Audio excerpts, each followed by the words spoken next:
فرماتے ہیں پیارے نبی پاک صلی اللہ تعالی علیہ وآلہ وسلم آپ کی بارگاہ میں ایک غریب محنت کش انسان آیا، آ کے ایسے سلام کرنے لگا، توجہ فرمائیے گا۔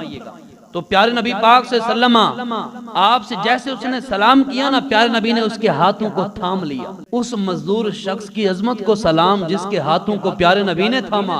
اب پیارے نبی پاک صلی اللہ تعالی وآلہ وسلم نے اس کے ہاتھوں کو دیکھا، ہاتھوں پر چھالے تھے، ہاتھ غربت کی وجہ سے ہاتھوں پر بڑی بڑی لکیریں تھیں۔ تو پیارے نبی نے جب دیکھا تو پوچھا، میرے غلام یہ تیرے ہاتھوں پر یہ کیا چیز ہے؟ عرض کرتا ہے، حبیبی یا رسول اللہ، یہ جو ہاتھوں پر چیز ہے نا، یہ محنت کرتا ہوں، مزدوری کرتا ہوں، مشقت کرتا ہوں، بچوں کے لیے کماتا ہوں۔ تو جب مزدوری کرتا ہوں، مشقت ہوتی ہے، محنت کرتا ہوں، تو یہ ہاتھوں پہ چھالے پڑ گئے یا رسول اللہ۔ ارے نبی کا چہرہ خوشی سے کھل اٹھا۔ جب آپ نے اس کا یہ جواب سنا تو اس کے ہاتھوں کو اوپر کیا اور اس کے ہاتھوں کو پیارے نبی نے چوم لیا۔